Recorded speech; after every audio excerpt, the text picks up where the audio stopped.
welcome to Fox 74.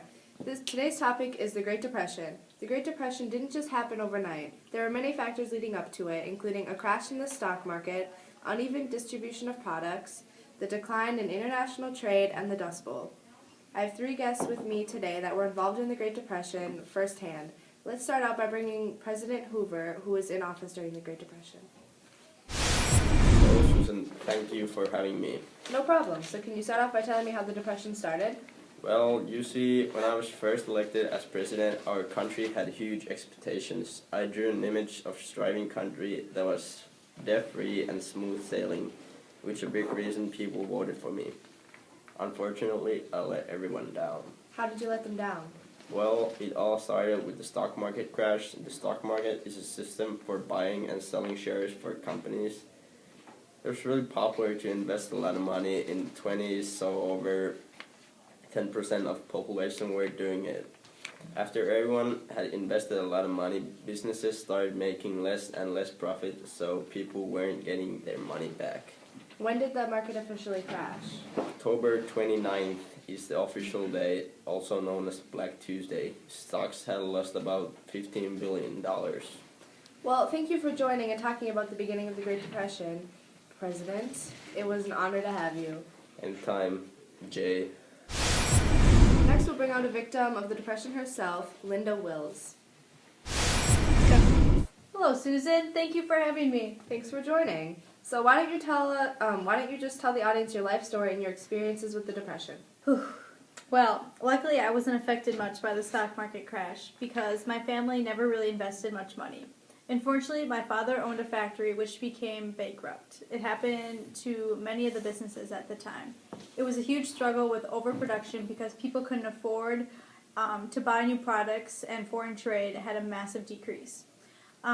He had to start laying off employees, and eventually the unemployment rate went to 25% of the population, which is unheard of. We had to go to soup kitchens at least 3 times a week just to survive. Wow, that's really sad. I'm sorry. It's alright. It just makes me grateful for everything I have today. That's amazing. Thank you so much for sharing with us. No problem. See you next time. The last guest I brought out today is another victim of the Depression, and her name is Abigail Jones. Hello, Susan. Thank you for having me. It's a pleasure. So you can do the same thing as Linda if you'd like. Sure. I'll start off with the main things that affected my family, which was the Dust Bowl. My dad was a very successful farmer back in the day, but once the Dust Bowl happened, he lost everything. The soil turned to dirt, and so we had no crops to sell or to eat. We were deeply in poverty, and we were starving. Our debt became so much that we lost our house and were forced to move to Shantytown, or a neighborhood of slums where people who lost their homes would go to live. It was embarrassing and shameful.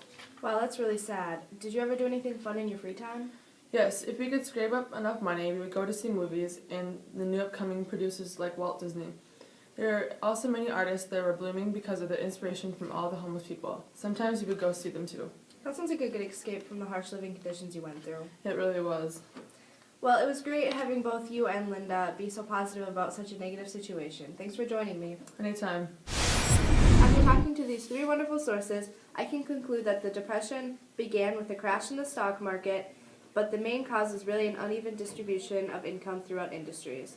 The Dust Bowl, overpopulation, high tariffs, and the monetary policy were also major factors.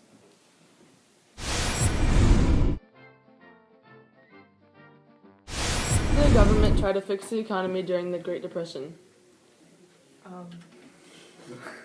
Wow. How did the government try to fix the economy during the Great Depression?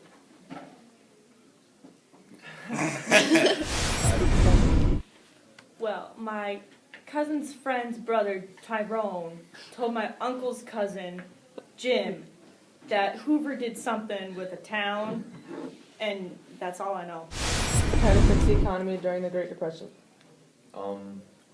The propaganda, was that one? Sure.